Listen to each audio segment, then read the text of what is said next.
Oi, gente. A aula de hoje é sobre um assunto que cai muito, muito mesmo no Enem. E, além disso, esse assunto é muito importante, né, para a vida, principalmente, né, para desenvolver a criticidade, né. E, por último, como eu sempre falo, vocês podem usar algumas coisas que a gente vai ver aqui na redação, porque a gente vai falar sobre filósofos e sobre conceitos que têm bastante prestígio. Então é isso, né? Espero ajudar vocês em todos esses aspectos. A primeira coisa que a gente pode pensar é com relação ao próprio tema da aula, indústria cultural, o que esse nome diz pra gente e o que a gente consegue tirar dele. Então, indústria transforma a matéria-prima em produtos comercializáveis por meio da capacidade humana e de máquinas, e a cultura, como a gente definiu na aula passada, ou melhor, nós vimos que é algo bem amplo e que não tem definição exata, mas que se relaciona com os conhecimentos, com as crenças, com a arte, com os costumes.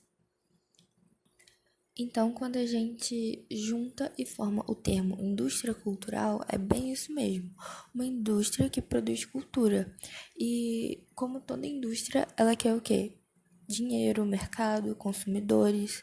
E as indústrias estão ligadas ao surgimento do capitalismo e, portanto, são pilares do sistema capitalista. Então, seria que uma cultura feita para consumo e para geração de lucro e também para manutenção desse sistema capitalista, uma cultura que passa valores capitalistas, né? Produção em massa, como nas fábricas e nas indústrias, que passou a ser adaptada à produção artística. E antes da gente se aprofundar um pouco mais nisso, eu quero contextualizar para vocês quando surgiu esse termo, quem criou, as origens e tal. Então, quando se vê indústria cultural, se fala sobre a escola de Frankfurt, que é chamada de escola porque é como se fosse uma vertente. Ou seja, todo mundo que se reunia ali, que fazia parte daquele grupo, compartilhavam as mesmas ideias e tinha a mesma opinião base com relação ao capitalismo daquele momento. O momento era mais ou menos em 1990, iniciando nessa década e reverbera até hoje, mas surgiu no contexto de ascensão da União Soviética, em que existiam governos totalitários e inclusive estava acontecendo a Segunda Guerra, né, que começou em 1939. E eles reuniam os elementos marxistas como uma crítica a diversos aspectos cotidianos, tinham o objetivo de atualizar o marxismo tradicional. Ou seja, eles faziam uma crítica ao capitalismo, assim como Marx, mas acreditavam que as ideias de Marx, as críticas feitas por Marx também ao capitalismo, não eram aplicáveis à realidade de 1940. Porque vamos relembrar, Marx estava inserido no século XIX, ele morreu em 1883 num período de início das revoluções industriais. Na própria aula de Marx que eu gravei, eu falei isso para vocês. A sociedade que Marx analisava era muito mais rudimentar. Era meio que o início, era um cenário caótico, mas era diferente do caos de 1940 e também é diferente do caos de 2020, né? E comparando o cenário de 1940, é mais próximo do de 2020 do que de 1850. As mudanças foram muito intensas e rápidas, então criou um distanciamento de realidades e sociedades muito grandes. Visto isso, os teóricos dessa vertente criticavam sim o capitalismo, mas o criticavam de forma diferente da de Marx, por aspectos diferentes em áreas diferentes, e uma dessas áreas, né, que eles analisaram era a cultura. Então, eles pensavam como o capitalismo se envolveu na cultura e quais são os resultados disso. E isso é algo que Marx não tinha feito.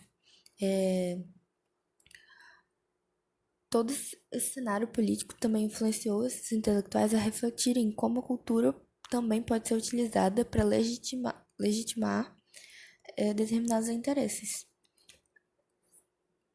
Então, os teóricos mais famosos da escola de Frankfurt, para além do marxismo, falaram sobre a cultura, sobre o totalitarismo e sobre a política em geral. Então, eles também foram muito críticos de Hitler, por exemplo. Eles também falavam sobre esses governos, né?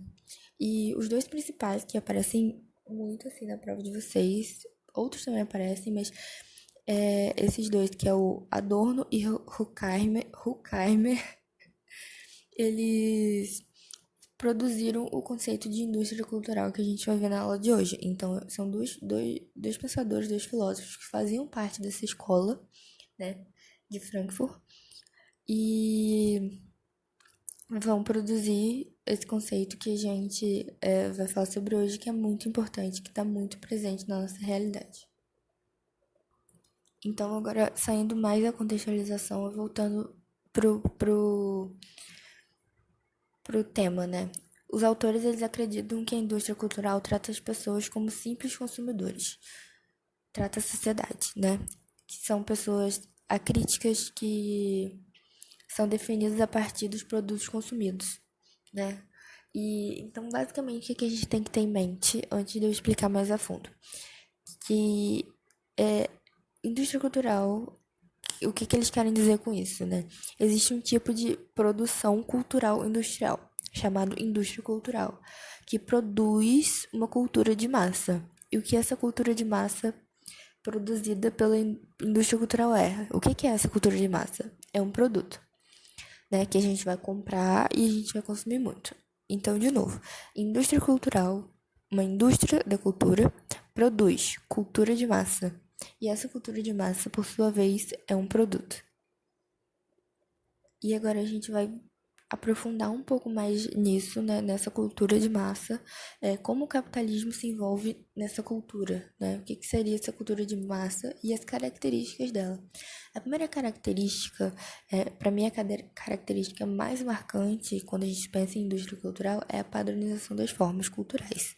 Ou seja, a maior parte da cultura produzida atualmente segue um padrão, né? E aí, eu quero que vocês pensem em filmes da Netflix. Ih, não sei se eu posso falar isso. Porque às vezes o YouTube tomba vídeo que fala sobre alguma outra empresa. Mas enfim, aqueles filmes da.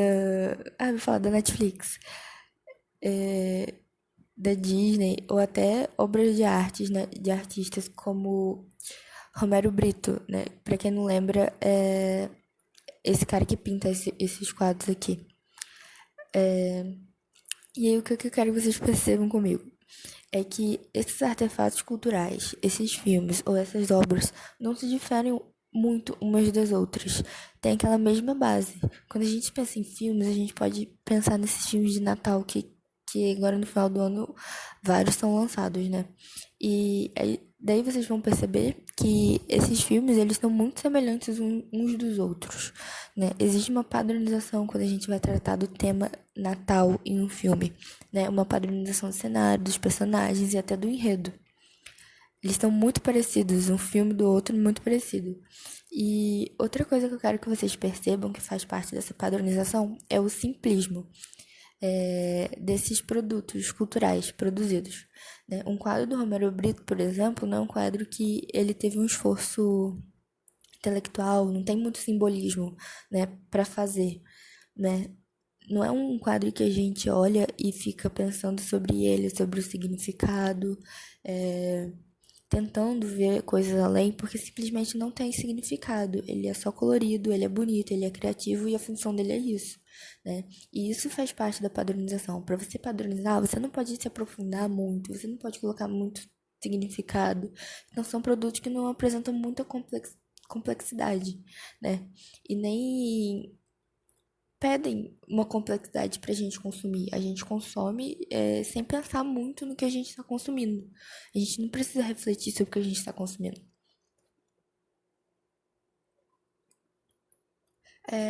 A segunda característica, né, é que existe uma influência mercadológica na forma como os artistas produzem. Então, é uma característica atual, anual, gente, atual, o fato de que a gente usa muito o nosso esforço mental, a nossa razão, né, o nosso intelecto para acumulação de riqueza. Tanto que a própria educação escolar tem isso, preparar o aluno não para a vida, mas para o mercado de trabalho, para uma prova de vestibular, e fazem isso sem se preocupar em expandir a criticidade do aluno, né? E na indústria cultural, é a mesma coisa. O artista, ele não tem um esforço para mental, ele não usa a razão dele para desenvolver artefatos culturais complexos com significados profundos. Ele usa a razão dele para produzir algo que venda muito e que dê muito dinheiro. Então, o pensamento dele, ao começar a produzir uma arte, é essa. Ele pensa no que vai vender, né? O que ele pode fazer que vai vender muito. E ele se apropriou muitas vezes de elementos clássicos que são complexos da cultura erudita e relacionou esses elementos com algum produto ou uma estética atual para vender. Como vocês podem ver, a Mona Lisa aí tomando uma coquinha, ouvindo uma música e acho que ela tá online no Twitter. E é isso, entendeu? A arte é essa. Outra característica é a massificação cultural. Esse tipo de produto que é lançado pela indústria cultural é lançado de maneira maciça, ou seja, está em grande quantidade em todos os aspectos da cultura. Ou seja, não é que a cultura de massa simplesmente está presente no meio cinematográfico. Ela está muito presente, ela está quase hegemônica. Gente, olha, eu tô falando tudo errado hoje. E isso é um ponto interessante para puxar já para o próximo aspecto da indústria cultural. Quando a gente quer ver um filme no cinema ou numa própria plataforma de streaming, quando a gente vai ver os filmes lançados, né, os lançamentos, a imensa maioria corresponde à lógica da indústria cultural. São filmes simplistas que sustentam aspectos capitalistas, que correspondem à padronização estética. E a gente consome muito sem ter que fazer esforço para consumir, ou seja, sem ter que pensar sobre o que a gente está consumindo, né? E é o que chega na gente de forma maciça, enquanto as outras formas de cultura, como a cultura popular ou o erudito, ficam cada vez mais escassas, não chegam na gente da mesma forma que a cultura de massa chega. E dos resultados disso é a produção social do gosto. Ou seja, a gente acaba querendo consumir determinados produtos por influência do que a gente está sempre assistindo. Isso molda os nossos gostos, molda a nossa noção de estética, constrói um imaginário correspondente com a realidade dominante, que é justamente um dos objetivos da indústria cultural. Além dela visar o lucro, ela visa a manutenção do pensamento dominante capitalista. E um exemplo que eu posso dar para vocês é ainda relacionado ao Natal e aos filmes produzidos para essa época e como isso molda o nosso imaginário aqui do Brasil, do que é o Natal. Eu, pelo menos, sempre consumi muito esse tipo de filme e daí eu tenho um imaginário dessa época bem correspondente ao que é mostrado no filme. E não sou só eu, né, mas muita gente. Então, o que vocês acham que justifica existir um mercado bom para compra de bonecos de neve de enfeite no Brasil? Na minha árvore mesmo tem um boneco de neve. Tem aquele globo que você agita e sobe como se fosse neve, sabe? Aquele bonequinho. E o que leva muita gente a comprar isso no Brasil? Um país que na época de Natal tá fazendo um calor absurdo, né? Não faz nem parte da nossa realidade. A própria roupa do Papai Noel, porque aqui a gente propaga isso, aquela roupa de inverno em pleno verão brasileiro, né? É... E a resposta disso é porque a figura do Papai Noel, o boneco de neve e a neve são elementos muito fortes, né? Nos produtos da indústria cultural. Então molda o nosso imaginário de Natal de uma maneira muito forte, de que as pessoas que são do Brasil e que não compartilham dessa realidade acabam achando que é bonito, é mágico. E na verdade são produtos que a gente consome muito.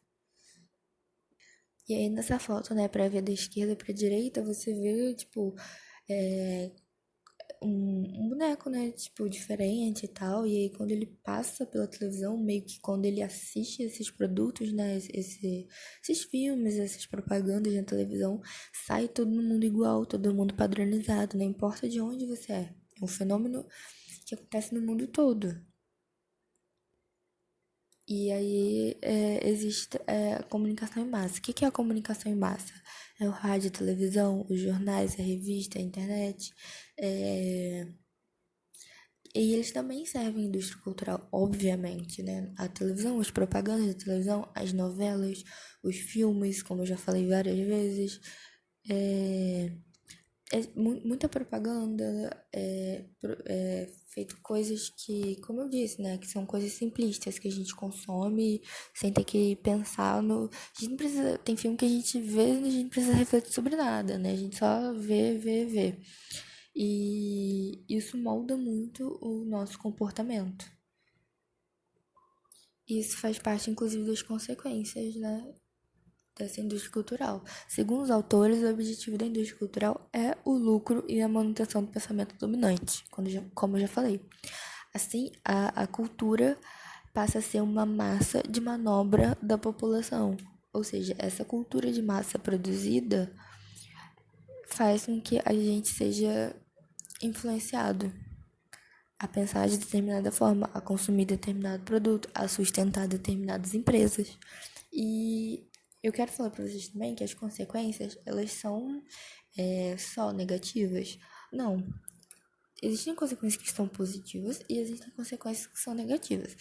Por exemplo, é, essa indústria cultural, essa massificação na produção, né, de filmes, de livros, aumentou o acesso à arte, a filmes e a livros. Só que, em contrapartida, existe uma baixa qualidade nas produções desses filmes, desses livros, dessas artes.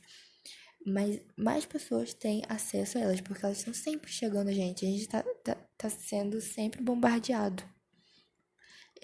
Aumentou essa informação, então muito mais gente tem televisão, assiste televisão, né? Mas existe menor inteligibilidade das informações, ou seja, a gente não compreende de maneira ampla o que a gente está assistindo. Chega muita coisa, mas não chega de maneira complexa e explicada. Então a gente só vê, mas não absorve nada. Existe uma padronização da estética e uma consequência disso é uma opressão ao que é diferente. Então a gente vê, por exemplo, na televisão, muita gente, né, com aquele padrão estético e aí as pessoas, né, acham que a gente começa a achar que a gente tem que ser daquela forma e é cirurgia plástica, dieta, distúrbio alimentar, transtorno de imagem e preconceito com as pessoas que são diferentes, né? E outra consequência é a manutenção da ideologia dominante e, e menos crítica aos aspectos negativos dessa ideologia. A gente se torna muito passional, a gente só consome, consome, consome e a gente nunca é estimulado a pensar sobre o que a gente está consumindo. Então a gente não critica alguns aspectos do que a gente está consumindo. Então, por último, eu quero frisar para vocês esses dois pontos, né, que atingem a indústria cultural, a cultura de massa, ela atinge todas as camadas sociais, né, todas as camadas socioeconômicas e é um fenômeno mundial. E aí tem essa imagem que é muito legal, tipo, como que a gente é manipulado e os nossos comportamentos são manipulados.